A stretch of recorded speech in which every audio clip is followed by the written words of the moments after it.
Hello. तो हम पढ़ेंगे या हम लोग डिस्कस करेंगे materials, metals and non metal chapter 4, class 8 के साइंस चैप्टर 4 के बारे में। ठीक है, तो हम या आप लोग जो है अच्छी तरह से फेमिलियर हो, परिचित हो मेटल्स के बारे में, जैसे आयरन, एल्युमिनियम, कॉपर एक्सेट्रा। उनमें से कुछ जो है ऐसे भी है जिसका हम प्रॉपर्टी जो है उसका पता कर सकते हैं, देख करके पता कर सकते हैं। ठीक है, जैसे आयरन का हो गया, कोल का हो गया, सल्फर हो गया, एल्युमिनियम हो गया, कॉपर हो गया, इन सब का। क्या ऐसे कुछ मटेरियल्स के नाम बता सकते हो और भी कुछ दूसरा मेटल्स के बारे में? बाकी के जो मटेरियल्स है, ठीक है, यहाँ कुछ नॉन मेटल्स हैं तो कुछ मेटल्स हैं। तो अब बात ये आता है कि मेटल्स को हम नॉन मेटल्स से कैसे डिस्टिंग्विश कर सकते हैं। हम इसको दो बेसिस पर डिस्टिंग्विश कर सकते हैं, एक तो फिजिकल प्रॉपर्टीज़ के ऊपर में और दूसरा केमिकल प्रॉपर्टीज़ के ऊपर में। ठीक है, तो हम मेटल के बारे में इतना जानते हैं कि मेटल जो है वो लस्चरस होता है, ठीक है, चमकदार होता है, उसमें हार्डनेस होता है। ये सारा जो है फिजिकल प्रॉपर्टी में आता है।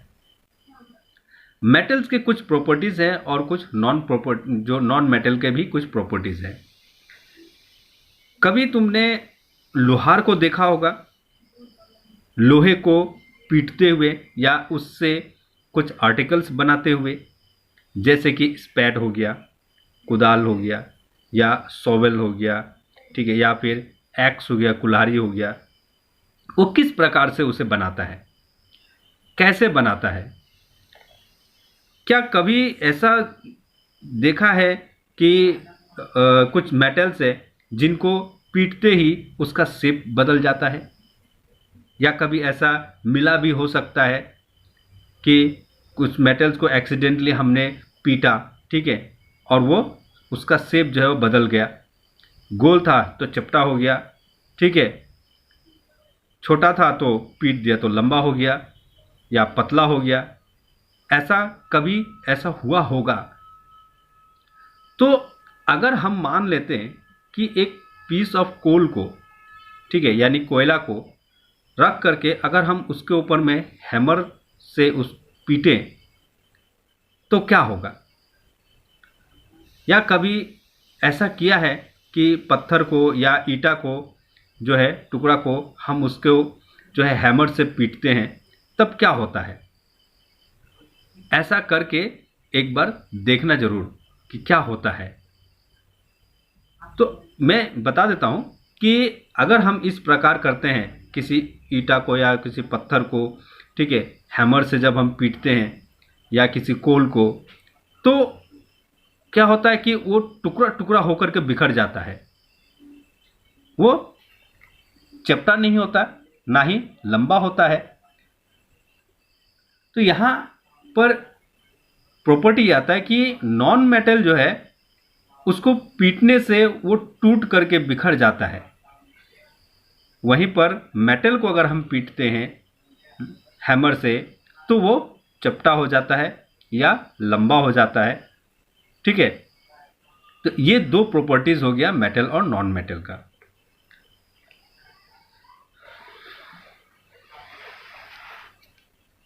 कभी ये आयरन का नेल का शेप को देखा है या एल्युमिनियम वायर को देखा है? जब हम उसको पीटते हैं तो कैसा होता है?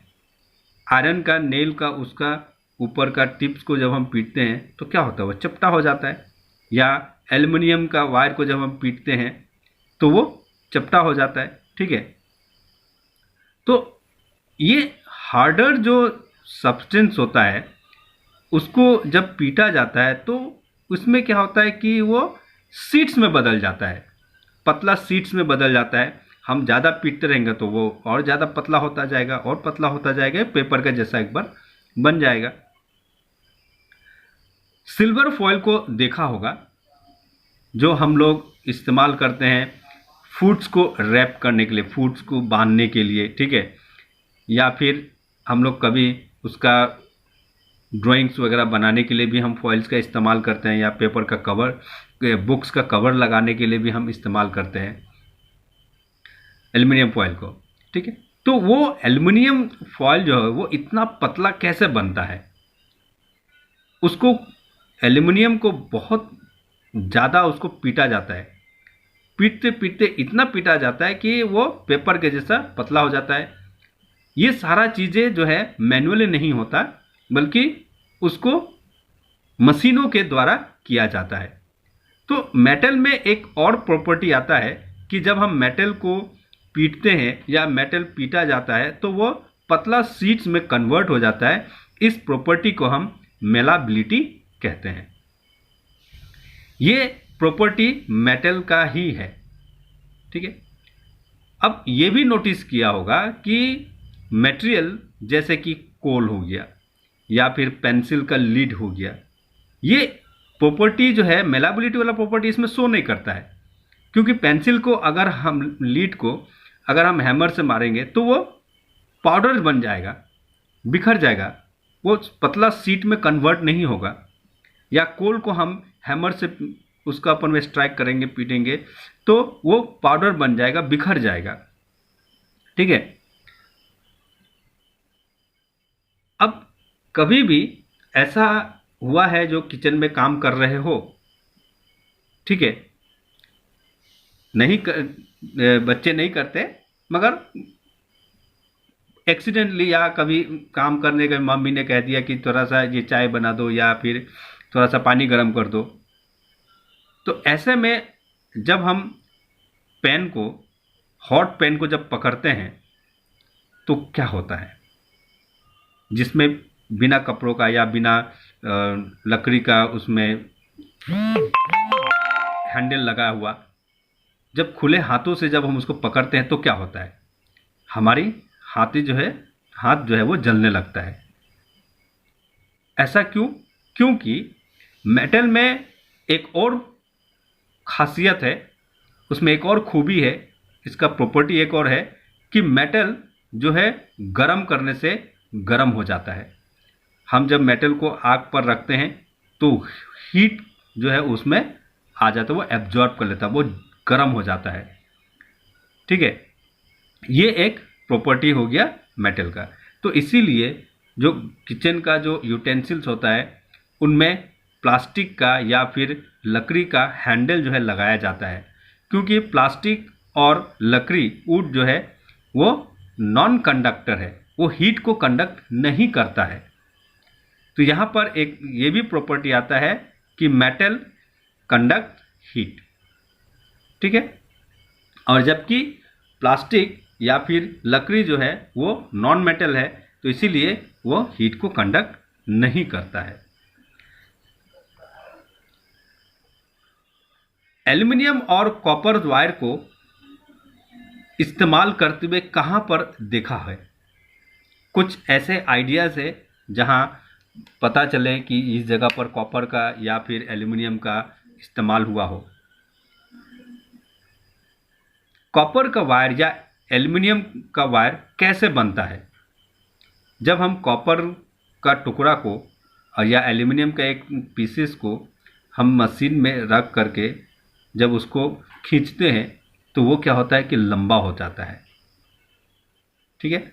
और खींचते जाएंगे तो और लंबा होता जाएगा, और खींचते जाएंगे और लंबा होता जाएगा। इस प्रकार से वो पतला होता जाएगा और लंबा होता जाएगा, और ऐसे ही वायर्स जो है बनते हैं। तो ये एक प्रॉपर्टी होता है, इस प्रॉपर्टी को हम कहते हैं डक्टिलिटी।